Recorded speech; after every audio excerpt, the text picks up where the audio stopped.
انتظام ہو گیا اس جنونی کا. آج رات کے بعد وہ شعر نہیں پڑھے گا اور نہ اونچے اونچے سروں میں روئے گا. یعنی؟ شاہد خان نے اپنی مخمور سوالیہ نظروں سے ساحی کی طرف دیکھا. ہاں، پرسوں جیل سپرنٹینڈنٹ سے ملاقات ہوئی تھی میری. آج یہ کام ہو جائے گا. تینوں میں کچھ دیر تک اس بارے میں رازدارانہ گفتگو ہوئی. پھر حاضر سروس ایس پی شاہد خان تو واپس چلا گیا.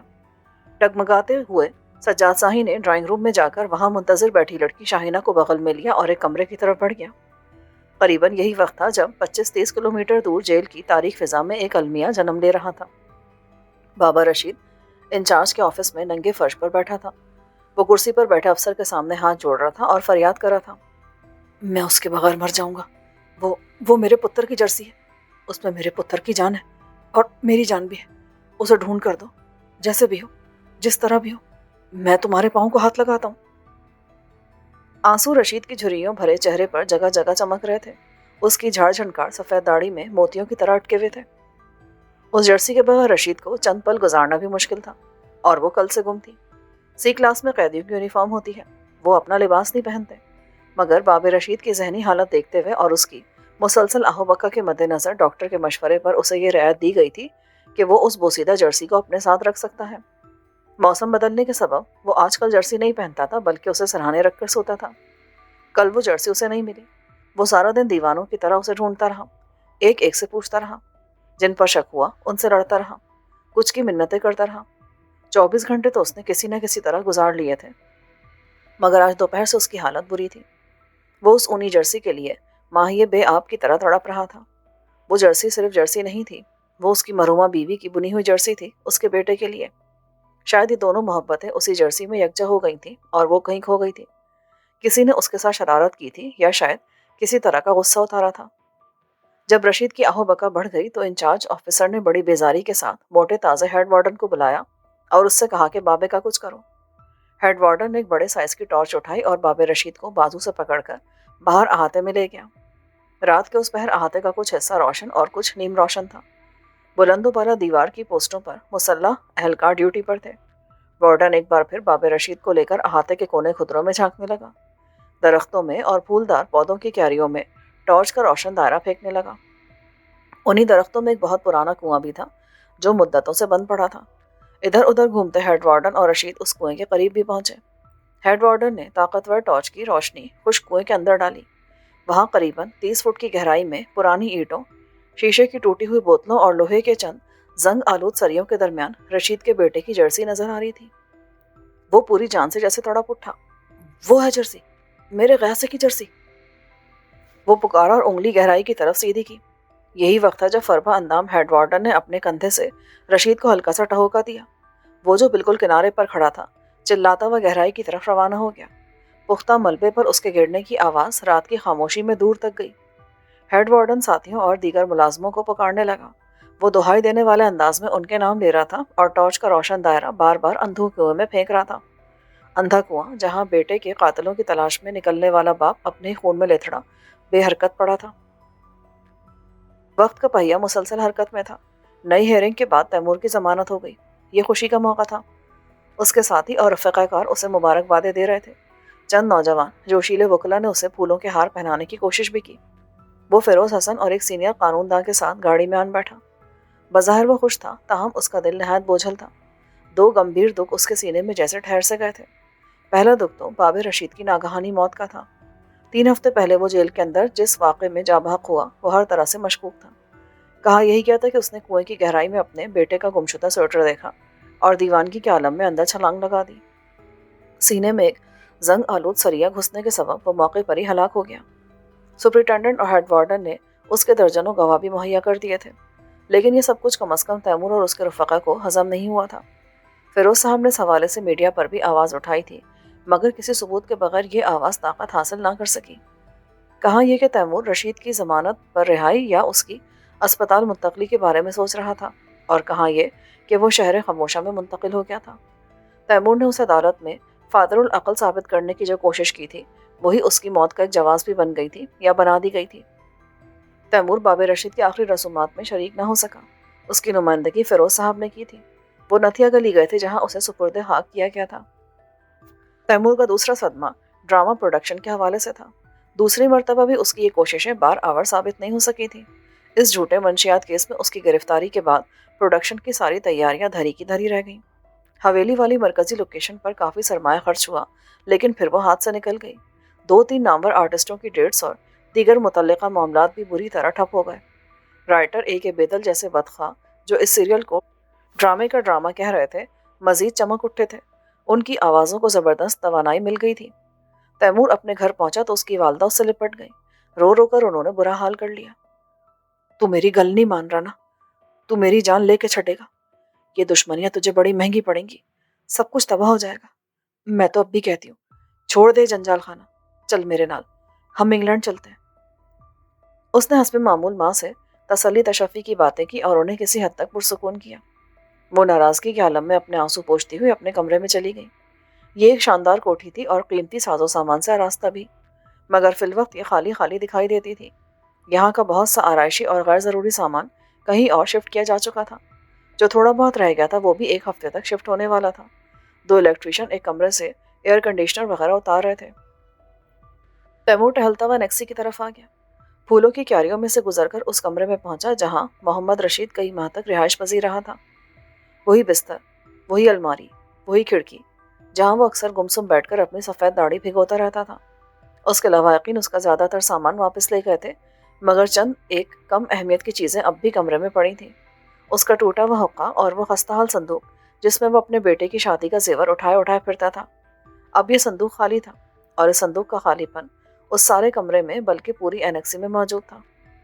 تیمور دیکھ سر دھا بھری اور دل ہی دل میں بولا، بابا دیر ہے اندھیر نہیں ہے، میرا وعدہ ہے تم سے، تمہارے بیٹے کے قاتلوں کو سزا ضرور ملے گی۔ فون پر کال آ رہی تھی، یہ واٹس ایپ کال تھی۔ وہ کال ریسیو کرتا ہوا اینیکسی کے عقبی کمرے میں چلا گیا۔ ویڈیو کال میں دوسری طرف آشا نظر آ رہی تھی۔ اداسی میں اس کا چہرہ اور بھی ملی اور دلکش نظر آنے لگتا تھا۔ آپ کو رہائی مبارک ہو تیمور صاحب۔ رہائی کہاں آشا، یہ تو ضمانت ہے، لیکن مجھے یقین ہے کہ آپ جیسے لائر کا اسے بوگس کیس میں زیادہ دیر تک الجھا نہیں جا سکتا۔ اتنے تھوڑے عرصے میں آپ کی بیل بھی تو اس کا پروف ہے۔